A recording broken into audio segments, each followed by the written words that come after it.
For professional advice with a personal touch, consult Fuller Landau, Chartered Accountants and Business Advisors. Click on flmontreal.com. 7:07 on CJAD 800. Welcome back to Today's Entrepreneur, a program about the entrepreneurial spirit that drives Quebec business. My name is Dan Delmar, along with Fuller Landau's Josh Miller. Josh, our first show of the year. How's your break? 2014 is raring to go. Good break, and a little snowy outside. Winter is still here, but you know what? So many more stories to go through. Excellent. And many weeks ahead of interesting entrepreneur profiles. And tonight we welcome to the program Jason Della Rocca of Execution Labs. Jason, welcome to Today's Entrepreneur. Hello. So first we begin with a really simple question. Tell us about Execution Labs. So Execution Labs is a talent platform for game developers. We take experienced game developers, give them the business resources, funding, mentorship, and coaching in order for them to not only create a game, but also start a new game studio. Are we talking about video games online, mobile? We focus specifically on mobile games. It's the right kind of chunk of game. We also think it's a huge opportunity from a business point of view. I mean, mobile games have really blown up in the past 3-4 years. How did you get into this? I mean, this is something that, gaming has been around a long time, development, but where's your background? Is this something that you kind of jumped in out of nowhere, or you've been involved in this for a while? Yeah, I mean, I've been in the game industry probably 17, 18 years or so. Like most people in the game industry, this is still very much an industry of passion. Most people working in games are very passionate about the art form. And oftentimes they grew up as gamers, and so they're very passionate to sort of make their own games, and whether they're artists or designers or programmers, and so I was certainly one of those gamer geeks. Well, still am, I suppose, and was really driven to be part of the game industry, and found my way in a while back. But that's it. So you came in. What were you doing before Execution Labs came into play? Yeah, I mean, Execution Labs is only about a year old, so. When I first started, I was much more so on the technology side of things, working on graphics chips and networking, middleware, all this kind of techie stuff. And then I got fired a few times from a bunch of companies for various reasons, and then I ended up being the director for the Game Industry Association called the IGDA, or International Game Developers Association, and it was sort of more just by chance because I had no clue what I was doing, and ended up going from a 3-month trial, like probation period, to doing it for 9 years, serving in that particular role. And right now you're bringing game developers, teams within Execution Labs to create it. I mean, was this idea in your mind before you came in? I mean, at what point does the light bulb go off? What were you doing that it happened? Yeah, so a lot of different inspirations for Execution Labs. After 9 years of running the industry association, I stepped down and was doing consulting, more so on the business side as opposed to more of a designer art side.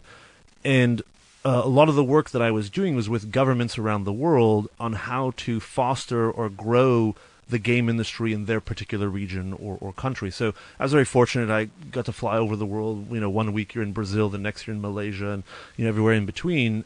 But very fulfilling work in terms of trying to create an entrepreneurial ecosystem specifically around games and game development. With governments. Entrepreneurial system with governments. Well, with the support of governments, okay. Right? I mean, so what a lot of governments will do is they'll kind of identify hot sectors or hot industries where there's, it's a growing industry, et cetera. And today, games, amazingly, are on that sort of top 3, top 5 list, along with biotech and clean or green energy, etc. And so governments will sit around the table and say, well, we've identified games as a good business to have in our country, but, geez, we have no clue how game economics work and so on. And so they would call me up and say, well, we need some help to figure out, what incentives do we put in place? How do we, what systems can we do to support the growth of game studios?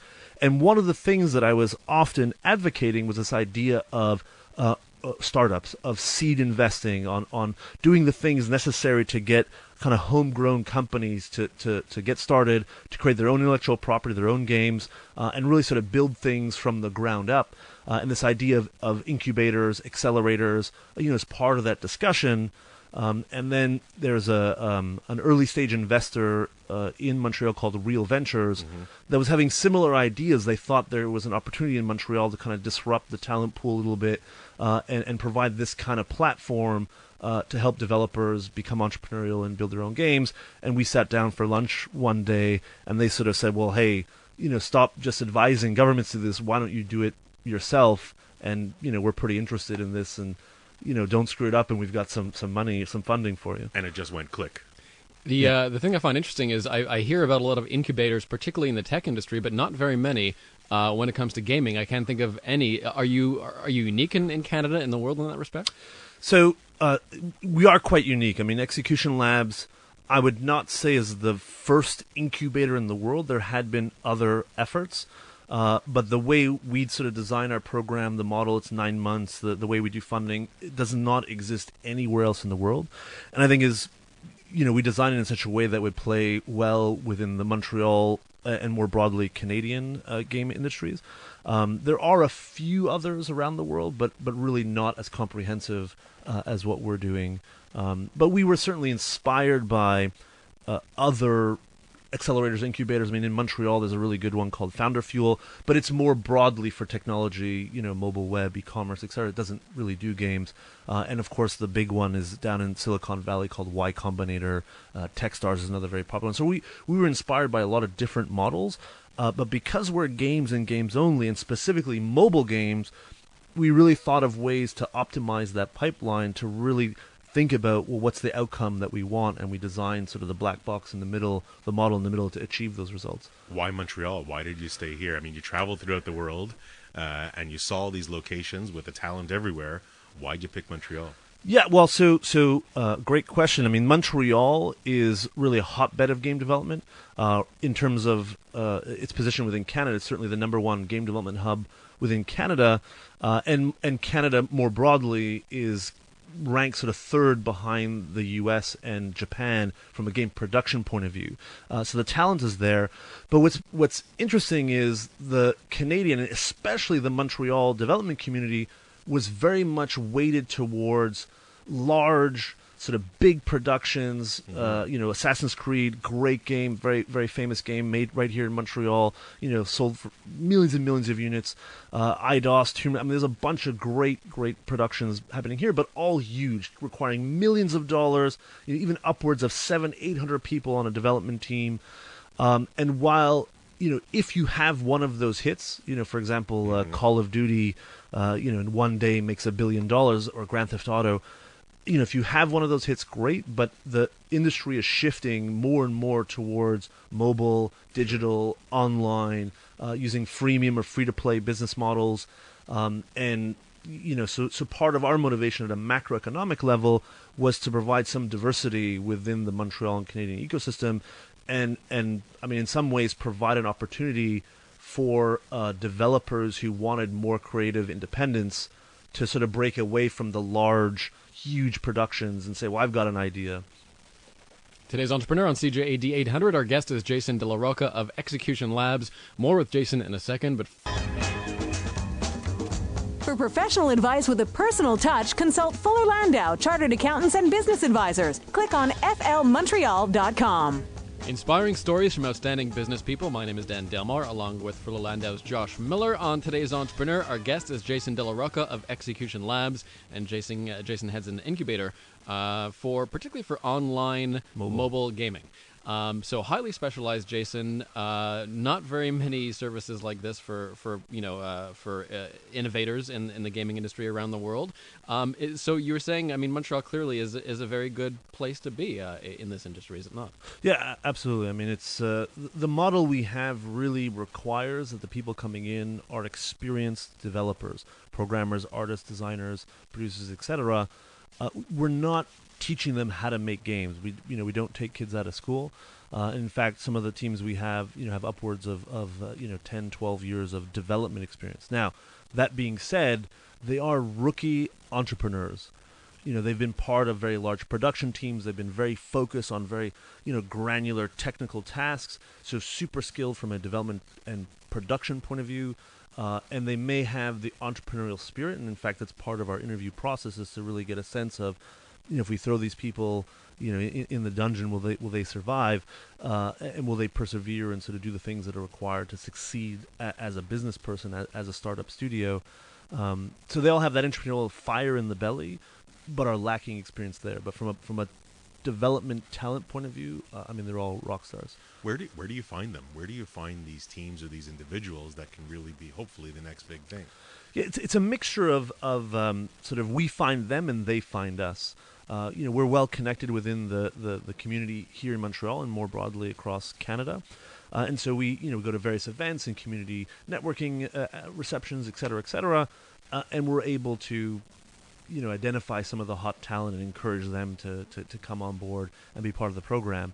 And then the reverse happens as well, where sort of out of nowhere we get an email or a phone call or someone just contacts us and say, I want to take the dive. I want to be an entrepreneur. I want to start my own studio. I want to give this a shot, and they come see us. So you must get quite a number of requests, and how do we get to join, because you're offering this phenomenal service, this phenomenal coaching, this phenomenal base of information which you want to share.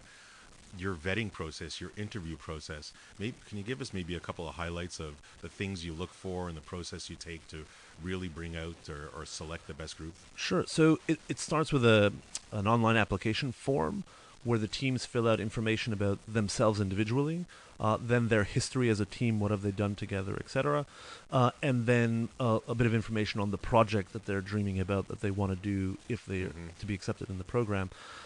We really emphasize on the team dynamics, complementary skills, communication styles, who's filling in what role, who's the sort of the idea person, the visionary, who's the one really thinking about the cash flow and the dollars, business elements, who's more the technical lead, who's the artistic lead. Is this based on interviews, or you're doing like psychometric testing, or how deep do you get into their characters? Jedi mind tricks. We bring them in. My fault. We bring them in for face-to-face. We call them meetings, not interviews, since we're not offering a job. We're a platform for them to start their own companies. So yeah, but it's a really intense process where we're kicking the tires, we're challenging them, we're seeing to what degree they're able to take feedback and criticism. How driven are they from the business point of view, or are they really sort of just looking to have a creative outlet? Because there has to be a kind of a marriage between creativity and innovation, but also they realize that they're going to make money with this, since we do have investors that, want to see, their money back to a certain extent. Jason Della Rocca, our guest on today's Entrepreneur. He's from Execution Labs. More after the break at 7:23. For professional advice with a personal touch, consult Fuller Landau, Chartered Accountants and Business Advisors. Click on flmontreal.com. 7:26 on today's Entrepreneur. Welcome back. Jason Della Rocca, our guest of Execution Labs. Jason heads an incubator for mobile video games. Certainly a very unique service. And Josh, we're talking about sort of why Jason is here in Montreal and also how the business works. Jason, do you want to talk a bit about, how we were talking about how you get clients. How do you market the Execution Labs? Well, there's actually two pieces of the marketing. The one part is Execution Labs towards the industry, so kind of an internal marketing where, we have to do things to attract talent and want developers to sort of take that entrepreneurial leap. And so how do we market ourselves? I mentioned briefly before the idea that we go to various conferences and networking events, to meet talent. And that's part of us being seen as sort of knowledge leaders and leaders within the community. We do other things to kind of keep a high profile. We have our social media outlets, and we tweet and have our Facebook updates and all that kind of stuff, just to kind of keep awareness within the community. That's one particular challenge. The other one, which is the much greater challenge, is working with the teams once the games are made, because they're taking their games directly to the App Store and Google Play, and they're trying to find, tens of thousands, hundreds of thousands of gamers, of users to download the game and play the game. And so there too, we work with the teams and provide expertise on how to go about that. What do you find is the best outlet for this kind of consumer-facing marketing? Is it the social media? Is it the website? Is it what drives the most people, in your experience, to these potential gaming? Yeah, it's not easy. In fact, in the mobile space, the biggest part is discoverability, because the barrier to entry to release an app is quite low. everyone's releasing stuff. So how does your awesome game or awesome app get above the noise of all of the other ones that are obviously not as awesome as yours? Without spending a gajillion dollars. Yeah, I mean, so you can do just hardcore marketing, user acquisition, and so on. But I mean, at the end of the day, having a great game, and you want to actually design things in the game that encourage one player to send it or encourage a friend to play. So Candy Crush is a popular example these days. In order to advance through certain parts of the game, you have to get 10 of your friends to send you a ticket, and you have to encourage them. And so there's all this kind of social aspect. So this is what we call virality. So implementing social mechanics within the game to encourage people to share and invite their friends. I mean, in many ways, that organic or viral marketing is the most powerful. But there's many other ways to work with Apple and Google to get highlighted in the App Store. Spend money on user acquisition. Getting strong reviews, critical reviews. I mean, there's a lot of different sort of tools in the toolbox. Is this something you guys do in house? Do you outsource any of your marketing efforts, either for yourself or for your teams? It's I mean, we're scrappy startups. We do it all in house. I mean, we have certain partners for certain elements. There's different ad exchanges that you use, etc. But all of that effort is done. In fact, one of my co-founders, Keith Katz, is out of San Francisco, and his expertise is marketing, monetization, and so on. So he works with the teams on their marketing plans and user acquisition strategies, and sort of managing the relationship with Apple and Google and Amazon and Facebook, all the sort of the platform partners out there. There's certainly a lot that goes on, and there's a lot of growth and expectations and planning, but on the other side of it, there's got to be a cash flow aspect. There's got to be some money that's helped driving, the teams, paying the salaries, making sure that these ideas come out. And on the other side of the news, Dan, I think we're going to explore the investor side and a little bit of the money side and how that kind of works within Execution Labs. Sounds good, and we'll take a look at HR later in the hour as well. But for professional advice with a personal touch, consult Fuller Landau, Chartered Accountants and Business Advisors. Click on flmontreal.com. 7:35. Welcome back to today's Entrepreneur on CJAD 800, a program about the entrepreneurial spirit that drives Quebec business. My name is Dan Delmar, along with Fuller Landau's Josh Miller, and our guest this evening is Jason Della Rocca of Execution Labs. He is an incubator for mobile video games, and certainly, Jason, obviously you have to work with a lot of investors. Tell me how that process goes. Is it sometimes a hard sell to convince angel investors to get in on an industry which is still in its infancy? Yeah, so the game industry has certainly had an interesting history with the venture or investment community. Games generally are what you would call hit-driven or content-driven, and VCs tend not to, like content-driven investments. But I mean, one of the unique things about Execution Labs is we're really sort of managing a portfolio, and because it's mobile games and using a freemium or free-to-play business model, each game, even if it's an incremental success, contributes to the success of every subsequent game. So it's kind of an additive effect as opposed to just rolling the dice each time. And so that, model definitely is much more appealing to investors. The investors we have, I mean, I mentioned Real Ventures, one of the Montreal early stage investors, earlier in the conversation. I mean, they're really strategic minded. I mean, they're really into supporting and developing the ecosystem in Montreal. They're embedded. They're running Notman House, which is a space for other entrepreneurs and startups to grow and learn. And so, while certainly, they want this to succeed and generate revenue and have a return on investment. I mean, to them, it's very much a strategic initiative, and that goes for one of our other investors as well, which is BDC. Venture capital, so the venture arm of the BDC, where they have a particular mandate to support these kinds of initiatives that really are developing the entrepreneurial ecosystem, and so a great level of strategic support. I mean, of course, again, there's financial requirements that we're not just sort of throwing money away, but very strategic minded. We have another investor from Europe called White Star Capital.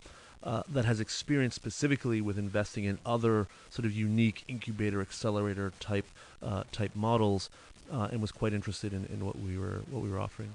There's a few different names that you mentioned. Do they all have the same goal? Do you have to manage each of the investors a little bit separately? Do they look for different, returns or information? How do you manage?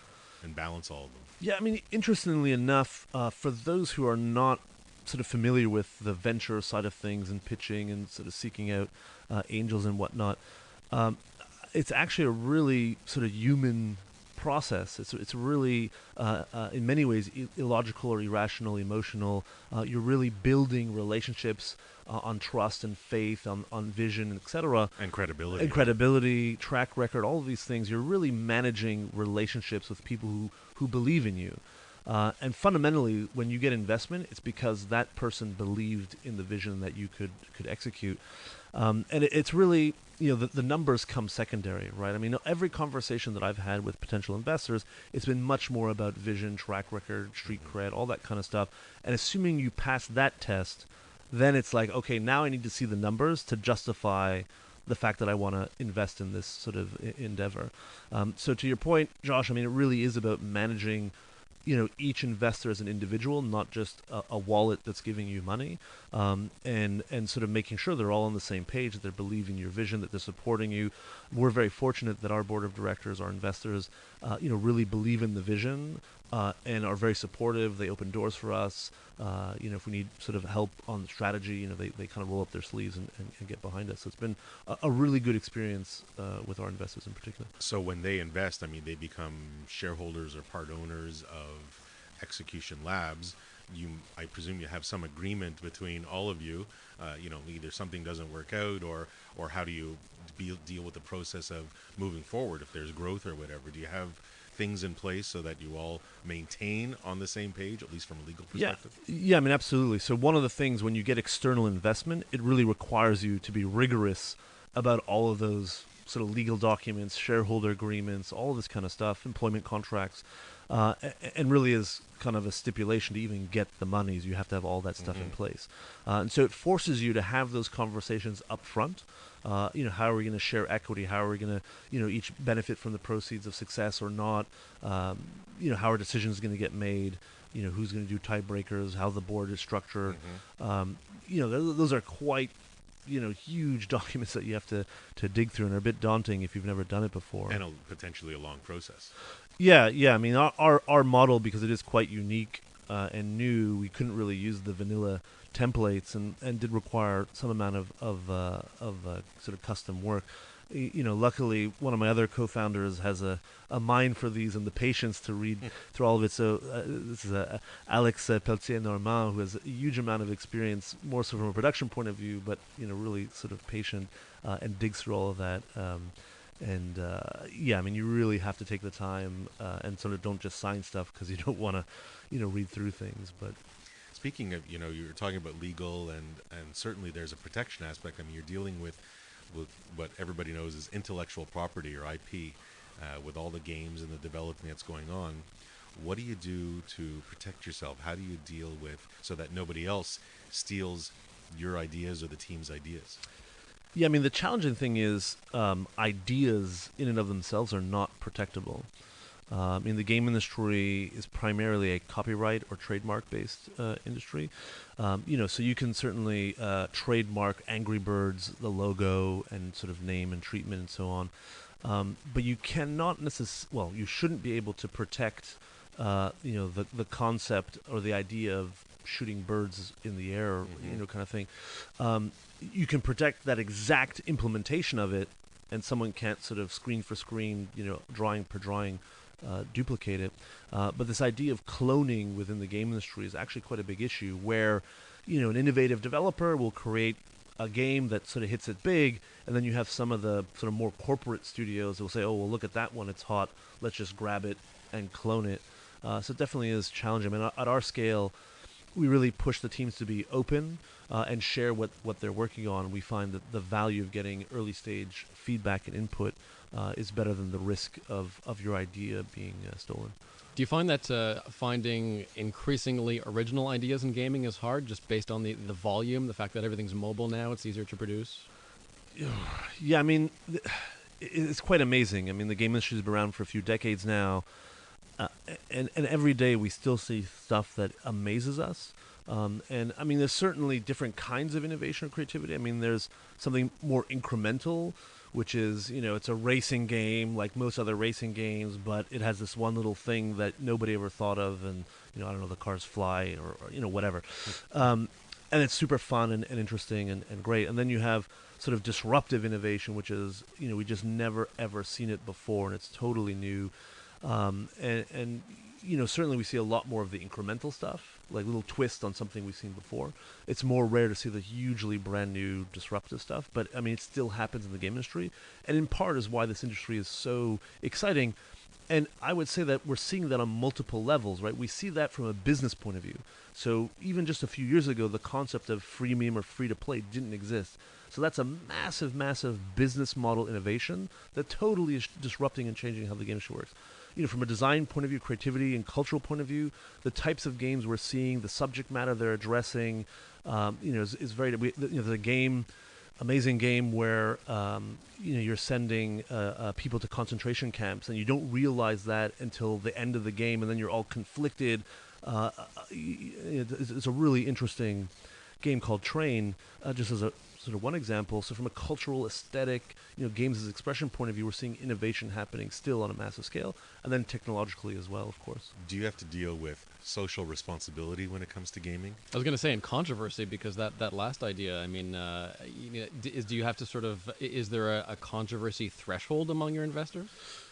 Well, so I mean, Execution Labs, I would say we're not making concentration camp games. That's more sort of arty. Those kinds of games, while amazing, are not necessarily commercially viable. So the games we're doing generally are commercially viable for a more mainstream audience. So we tend not to get into what would be perceived as potentially controversial.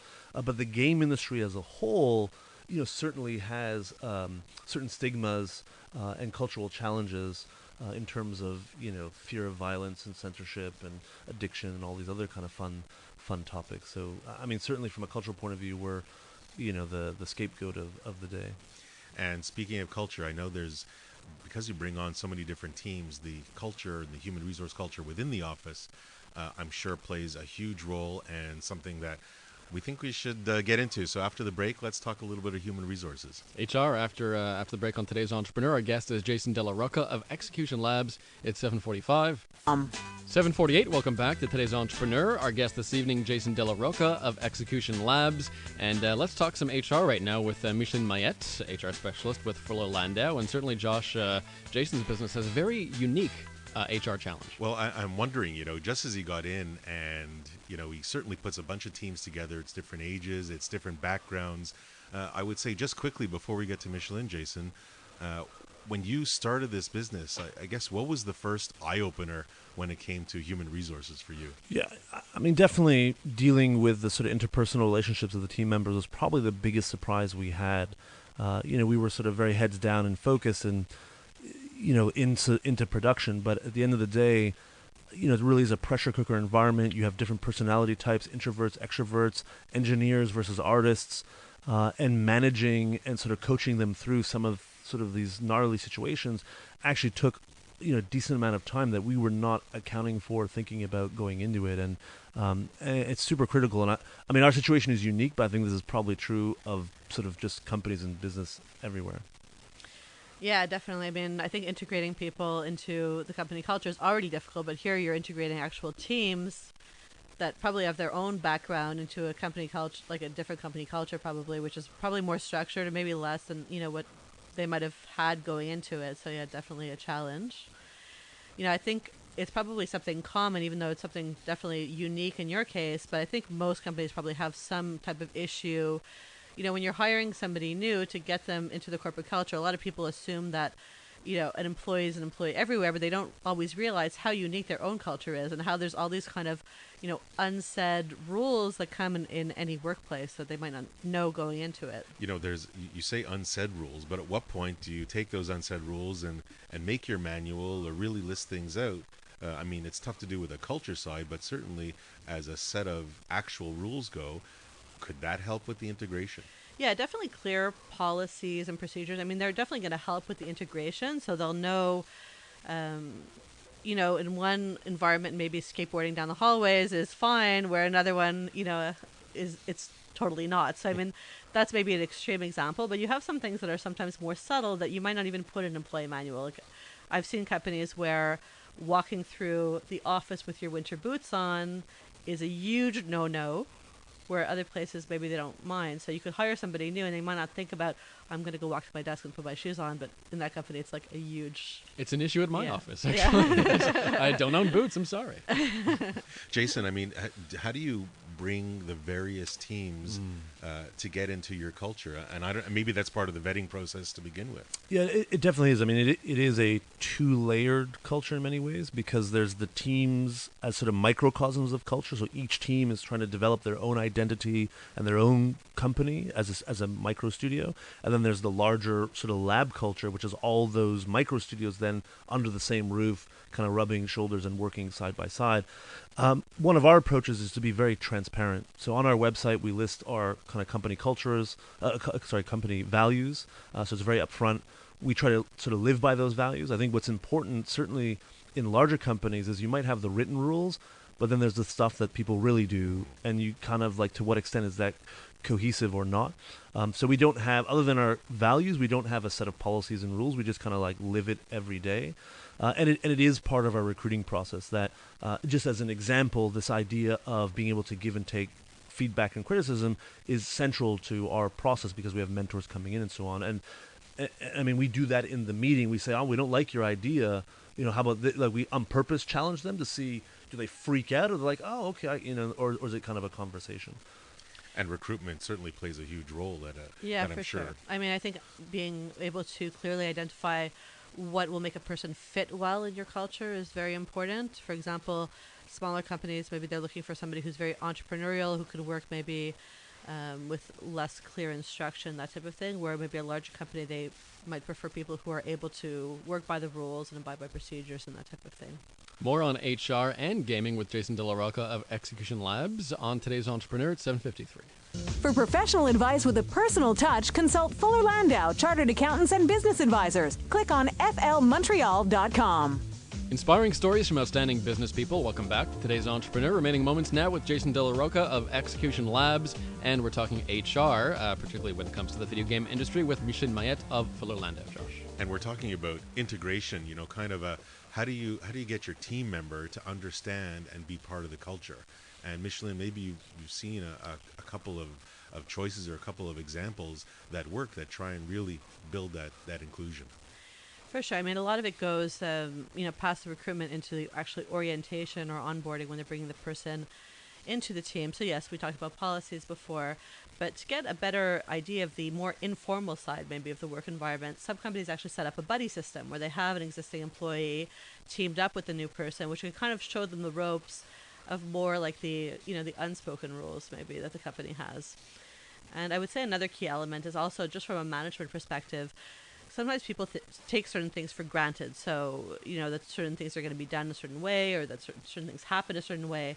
So I'd say for the manager also, when you see somebody who's new, who, is doing things that are not really socially acceptable, let's say, in the company, to talk to them about it really quickly, so the person knows, because maybe how they're acting is completely normal from where they came from, but in your environment it's not. So I think addressing things quickly is also important. Jason, have you seen any one of your team members in the past, maybe going a little bit off-roading from your culture? Like, how do you reel them in? What do you... Well, I mean, our situation is a little bit different, is that we encourage off-roading. So we're very much a ask forgiveness after the fact type of environment, because we are pushing boundaries, we're innovating. It's a unique environment, it's a creative environment.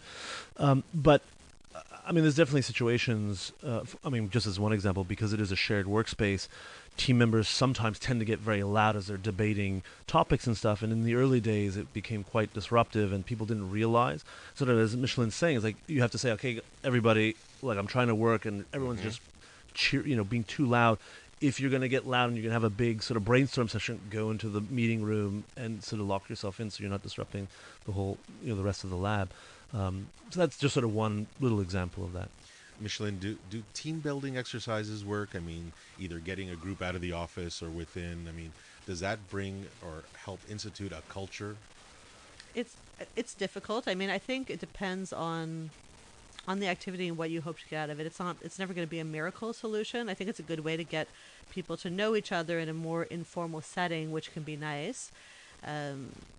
Yeah, I mean, it's not. It's a good idea, but I wouldn't say it's not going to make miracles for you or anything like that. And in the interview process, do you think it's easy to ask certain or specific questions to try and get a feel for the culture, the type of characteristic of the individual you're hiring, and see where that fits? That's probably one of the better places to try and make sure that it could work in the long run. Definitely. I mean, there's the interview, the type of questions you're going to ask to see what the fit of the person's going to be. But I'd say something, a big issue that I see is in terms of the employer giving the potential employee a realistic expectation of how the company is run. So they might say, oh, yeah, we're very transparent, we're very innovative, and maybe they're not that transparent or innovative. So I think also having a realistic self-assessment of your work environment, your good points and your weak points to make sure that you're not selling somebody, the wrong thing when they start. Really, if you want the right culture, it starts from the top, and if it doesn't start from the top, then certainly there's going to be a whole mix of bad things that could happen afterwards. So as we come to the last moments of the show, we'll turn to Jason, and in his many years of experience, we'll kind of turn to him and say, what one piece of advice would you give to today's entrepreneur? Yeah, I think the most critical thing is to embrace failure. I mean, failure is such an amazing way to learn.